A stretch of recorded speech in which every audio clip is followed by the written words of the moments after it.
یو ډیر افسوسناک خبر د سوات په خوځخیله دیګان کې د جاهلیت د وخت رسم او رواج بیا را تازه شو.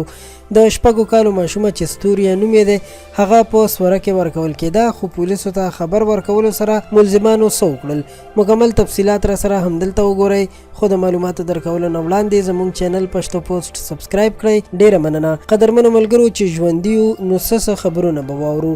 د سوات په خوځخیلو دیګان سیمه کې د جرګې مشرانو فیصله کوله چې ستوري نومي ماشومه یو پوخ عمر سړي ته په سوره کې ورکړي، ځکه چې د همدې جنۍ د کورنۍ یوه بله جنۍ څه موده وړاندې د همدې سړي کورنۍ کې ورکړل شوې وه، خو واده یې نه و شوی چې هغه بیا له کوره تښتېدلې وه، چې بیا د دوی نه په سوره کې بله جنۍ غوښتل کېده چې همدا ستوري ماشومه ورته په نکاح کوله او سوره کې ورکوله. چې د سوات خوځخیلو ایسیچو عمر رحیم صاحب خبر شو، هغه خپل مشر D S P محمد ایجاد صاحب سره خبره شریکه کړه او هغوی د اپر سوات اس پی فرمان الله صاحب په حکم په دوانه فریقین باندې چاپه وهله چې 12 کسان پکې ونیول شول.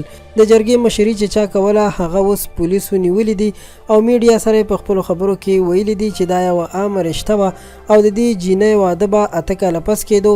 خو زه به دا ووایم چې ډېر د افسوس مقام دی چې په یوه نابالغه جینۍ باندې داسې ظلم کیږي او د خپل هوس لپاره د هغې ژوند بربادیږي.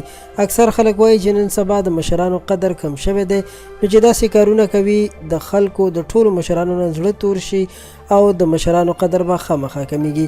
داسې قسم رشتې چې سوره ورته ویل کېږي ښکاره خبره ده چې د جینۍ ژوند پکې تباه کېږي او داسې وي لکه په اور کې چې ژوند کوي.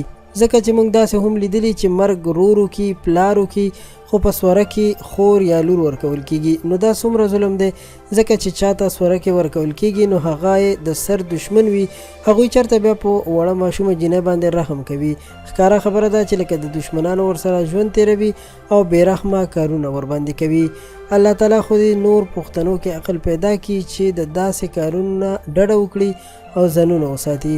د پښتو پوسټ چینل دا ویډیو همدومره وه. ډیره مننه کوم چې تر اخره راسره پاتې شوئ.